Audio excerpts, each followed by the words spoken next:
नमस्कार दोस्तों।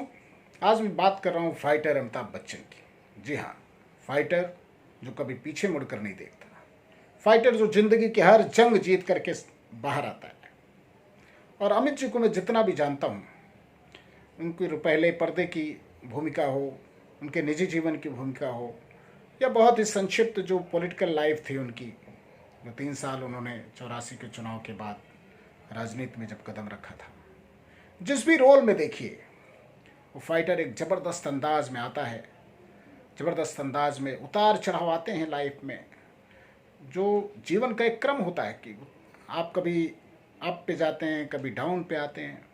उनके जीवन में भी आपको अप्स नज़र आएंगे, डाउन नज़र आएंगे, लेकिन वो व्यक्ति कभी नहीं हारता, क्योंकि उसके अंदर की जो जिजीविषा है, जो जीवटपन है, उसको हारने नहीं देती। और अमित जी, आप देखिएगा बहुत जल्द उसी विजेता की तरह आपको बाहर दिखेंगे। और हजारों जितने भी नौजवान, बुजुर्ग, बहनें, युवक युवतियाँ, जो भी उनको चाहने वाले लोग हैं, उनको इस बात की खुशी होगी कि उनका फाइटर एक बार फिर जीत करके आया है।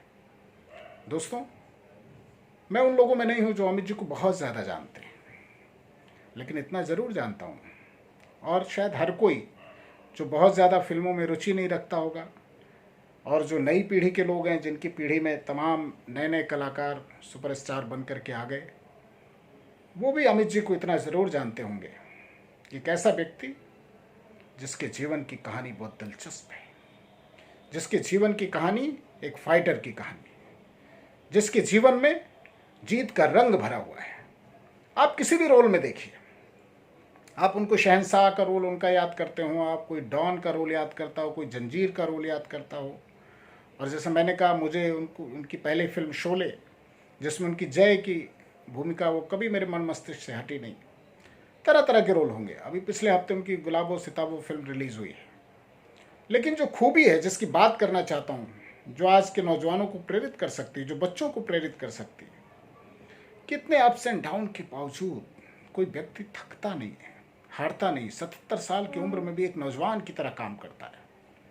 आप उनको कौन बनेगा करोड़पति के शो पे देखिए, आप जब वो फिल्म के लिए शूटिंग के लिए जाते हो तब देखिए, आप वो किसी सोशल कैंपेन को लॉन्च कर रहे हो, सोशल कैंपेन में शामिल हो रहे हो तब देखिए।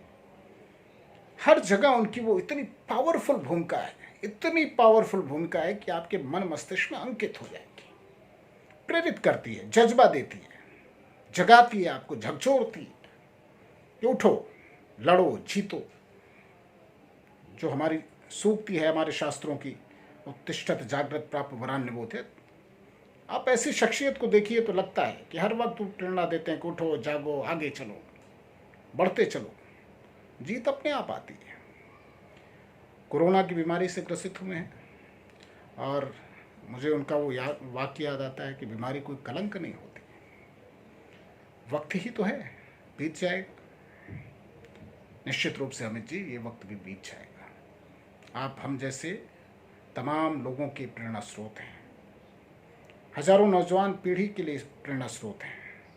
आप आइकॉन हैं उन लोगों के लिए जो थोड़ी बहुत झंझावातों में ज़िंदगी की जंग हार जाते हैं, डिप्रेशन का शिकार हो जाते हैं, उनको लगता है शायद ज़िंदगी ख़त्म हो गई।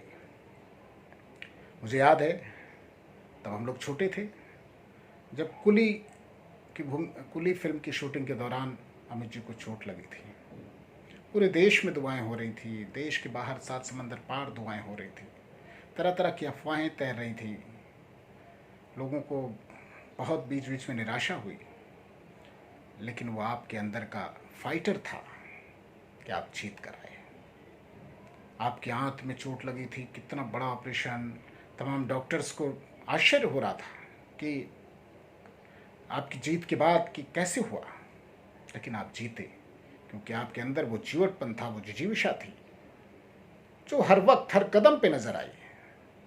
और आज भी आप उसी जीवटपन से हॉस्पिटल गए, आपने ट्वीट पर पूरे देश को जानकारी दी कि मैं कोरोना पॉजिटिव हूँ, मुझसे जो भी लोग मिले हैं वो भी अपना टेस्ट करा लें। तो मैं ये बात क्यों कह रहा हूँ, आप सोचिए, वो पहले पर्दे का महानायक 77 साल की उम्र में और जब वो किसी भी भूमिका में, किसी भी रोल में, किसी भी तरीके से हमारे सामने आता है तो कुछ न कुछ संदेश देता है, प्रेरित करता है।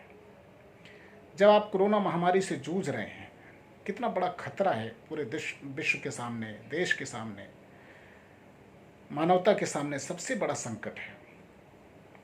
और कुछ दिनों पहले तक उनका कैंपेन चल रहा था, वो कोरोना से कैसे बचाव करें। एक ऐसा जागरूक व्यक्ति, इतना अनुशासित व्यक्ति, वो भी कोरोना के संक्रमण का शिकार हो जाता है। लेकिन वो जाते हैं हॉस्पिटल, डॉक्टर्स कहते हैं कि वो डिस्क्लोज नहीं करना चाहते थे, बट वो डिस्क्लोज करते हैं, लोगों को बताते हैं और एक पॉजिटिव मैसेज देते हैं कि आप घबराइए नहीं, परेशान मत होइए, आप अपना टेस्ट करवाइए, क्योंकि आपकी जिम्मेदारी है। उनको इस बात की चिंता थी कि उनके संपर्क में जो लोग आए हैं उनको अगर समय से जानकारी नहीं हुई तो शायद वो खुद संक्रमण का शिकार होकर के और भी लोगों को संक्रमित करेंगे। ये जो जवाबदेही, जो जिम्मेदारी, जो आदमी को बड़ा बनाती है। अमित जी के पूरे जीवन में आप देखिए, मैंने कुली की बात की थी, उसके बाद भी उनको कई बार बीमारियों से पाला पड़ा, लेकिन हर बार उसी जीवट अंदाज में जीत करके आए। मैं उनकी अलग अलग भूमिकाओं की बात कर सकता हूँ। मुझे जो 1984 का चुनाव याद है, जब वो पहले पर्दे से हट करके एक नई भूमिका में गए। 70 की दशक की फिल्में जो उनको लोगों को याद होंगी। उसके बाद जब वो पॉलिटिक्स का जो उनका सीन आया, बहुगुणा जी उनके सामने चुनाव लड़ रहे थे, या वो बहुगुणा जी के सामने चुनाव लड़ रहे थे, क्योंकि बहुगुणा जी की शख्सियत बहुत बड़ी थी। अगर ये सिने जगत के महानायक थे तो राजनीति के नायकों में उनका नाम था। उत्तर प्रदेश के मुख्यमंत्री रहे, केंद्र में तमाम महत्वपूर्ण महकमों के मंत्री रहे, राजनीति के शीर्ष में उनका अच्छा खासा सिक्का जमा हुआ था। लेकिन वो बहुगुणा जी के सामने टिकट मिला। राजीव गांधी के दोस्त थे, 1984 में इंदिरा गांधी की हत्या हुई, उसके बाद इनको राजनीति में राजीव जी लाना चाहते थे और इलाहाबाद से चुनाव लड़ाया। और पहला चुनाव, लेकिन क्या क्रेज था, मुझे आज भी याद है। हम लोग बालकनी में निकल जाते थे देखने के लिए, कभी वो जया जी प्रचार कर रहे हैं तो कभी कोई और आ रहा है प्रचार करने के लिए। अमित जी तो आए तो फिर तो क्या धूम पूरे शहर में, गजब का क्रेज, नौजवान, बच्चे, बूढ़े। और वहाँ भी वो जीते और बड़े मार्जिन से जीते। लोगों को संशय होता था कई बार कि बहुगुणा जी के सामने जो एपॉलिटिकल व्यक्ति, लेकिन इनकी लोकप्रियता गजब की थी। और इनका वो जो मैं कहता हूँ फाइटर कभी हारता नहीं, तो उस नए रोल में भी वो हारे नहीं, जीत करके आए। हालांकि वो राजनीति में ज़्यादा समय टिक नहीं पाए, क्योंकि शायद वो उसके लिए बने नहीं थे। एक संवेदनशील व्यक्ति जिसको थोड़ी सी बात चुभ जाती हो, उसके ऊपर इतना बड़ा आरोप लगे, बोफोर्स का आरोप था, राजीव जी के ऊपर आरोप, और उसके बहाने अमिताभ बच्चन के ऊपर आरोप लगा था। उस वक्त बहुत ही गंभीर आरोप था। बोफोर्स की कहानी आप सबको पता ही है, उसमें जाऊंगा तो बड़ी दूसरी दिशा में बहस हो जाएगी। लेकिन मैं कहना चाहता हूँ कि ये जो व्यक्ति होता है, उसके अंदर का जो जीवटपन है, उसके अंदर की जो जीविशा है, जो जीने की ललक है, जो जीतने की ललक है।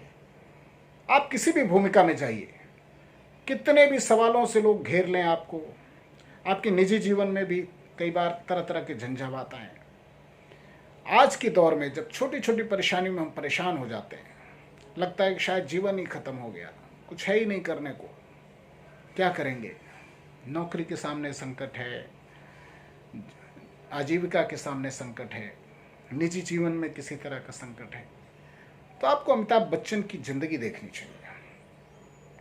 आपको हर रोल में जहाँ भी आपको कोई परेशानी हो रही, उस तरह की परेशानी में आप उनको खड़ा करके देखिए, आपको एक रास्ता मिलेगा। निजी ज़िंदगी में भी उनकी तमाम कहानियाँ हैं, क्या क्या हुआ और कैसे, किस मोड़ से और कहाँ से निकल करके कहाँ पहुँचे। वो जीवन का जो सिलसिला था, उस सिलसिले पे भी मैं अभी नहीं जाऊँगा, क्योंकि आज मैं केवल ये बात करना चाहता हूँ कि एक व्यक्ति की शख्सियत, उसके काम, उसके नाम, उसके व्यक्तित्व से ज़्यादा उसके परिणाम से अगर आप आंकते हैं तो अमिताभ बच्चन की लाइफ के 77 साल के जीवन का जो परिणाम है, वो परिणाम ये है कि आप फाइटर हैं, आप जीतते हैं, आप हर जंग में निखर करके आते हैं और ज़्यादा शक्तिशाली होकर के आते हैं। और वो पहचान अमिताभ बच्चन की आज भी कायम है। याद रखिए दोस्तों, ज़िंदगी में बहुत कम लोग होते हैं जिनको आप फॉलो करें तो आपको लगे कि आपकी सारी समस्याओं की आप समस्याओं का निदान आप किसी संत की शरण में चले जाइए तो अध्यात्म से आप प्रेरित होंगे और मानसिक शांति सुकून मिलेगी। लेकिन हम लोग जो जिस भौतिक जीवन में जीते हैं उसी के बीच में अगर कोई आइकॉन मिलता है तो वो सबसे सटीक उदाहरण होता है अपनी लाइफ को मैनेज करने का, अपनी लाइफ को संतुलित करने का, अपनी लाइफ को आगे बढ़ाने का। और अमित जी अपने हर रोल में हमको अपनी ज़िंदगी को आगे बढ़ाने का, अपनी ज़िंदगी में जीत करके निखरने का, जीतने का, कैसे फाइट कर सकते हैं समस्याओं से और फाइट करके कैसे हम जीत करके आ सकते हैं, हर रोल में यही संदेश देते हैं। अमित जी बहुत बहुत शुभकामनाएं, आप जीत करके आएंगे, कोरोना की जंग से जीतेंगे और देश के तमाम लोगों के लिए आपका जो इंस्पिरेशन है वो कायम रहेगा, यही भरोसा है। और हम सबकी बहुत बहुत शुभकामनाएं हैं। अमित जी आप हमेशा जीते हैं, फिर से जीत करके आएंगे, कोरोना हारेगा और देश को ताकत मिलेगी। आपकी जीत से देश भी जीतेगा।